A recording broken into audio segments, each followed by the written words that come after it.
राधे राधे। कैसे हो आप सब अच्छे होंगे, मैं भी अच्छी हूँ।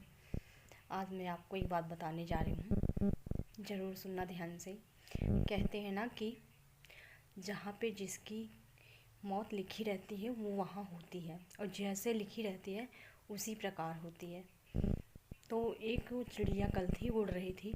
चिड़िया का नाम मैं नहीं जानती, पापा लोग जानते हैं। उसको भौरा भौरा बोलते हैं। ऐसे कबूतर की तरह होता है, ऐसे क्रीम कलर में। तो उड़ रहा था, तो उसके पीछे 4 कौवा लगे थे। उसको पकड़ के नीचे ज़मीन पर गिराए, उसको नोचने लगे। तो मेरे पापा जी, मतलब ससुर जी, गए उसको बचाए बचाए और मुझे बोले कि जाओ पकड़ लो, वो घर के सामने आया है। तो हम एक कपड़ा लेके गए, तो वो भाग रहा था लेकिन उड़ नहीं पा रहा था, फिर भी धीरे धीरे भाग रहा था। तो हम उसको पकड़ के लाए, अंदर घर में रखे।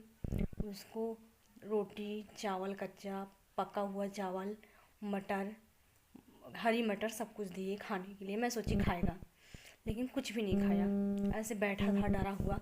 उसके बहुत सारे पंख टूट गए थे, घाव भी लगा था ज़्यादा। तो फिर शाम को क्या हुआ, खाना पीना सब लोग खा लिए, हम चले गए सोने। उसको देखे थे वो बैठा था, मैं सोची कुछ खाया होगा, अपना खाएगा। चली गई सोने। उसके बाद मुझे रात में बोली कि उसको अंदर ला दूँ, तो सब बोले कि कमरे में फ़ैन चलता है मेरे। तो मेरी बिटिया फ़ैन के बिना नहीं सोती है, तो सब बोले उसको ठंडी लग जाएगी। तो हम कमरे में नहीं लाए और सो गए। रात में बिल्ली आई, जो कि बिल्ली जल्दी आती नहीं है घर में मेरे, कभी जल्दी आती ही नहीं है, लेकिन कल आई। उसके बाद उसको खा डाली।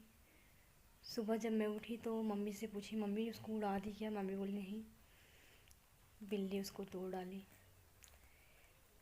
बहुत दुख हुआ, बहुत ज़्यादा टेंशन हुआ। हम कुछ देर ऐसे सोच में थे, पाप लगा, बहुत बड़ा पाप। लेकिन कहते हैं ना कि जिसकी किस्मत जैसे जहाँ मृत्यु लिखी होती है उसी प्रकार होती है। उसको लिखा था कि तुमको इसी प्रकार से तुम्हारी मौत होगी। तो वो चला गया, आज दुनिया में नहीं है।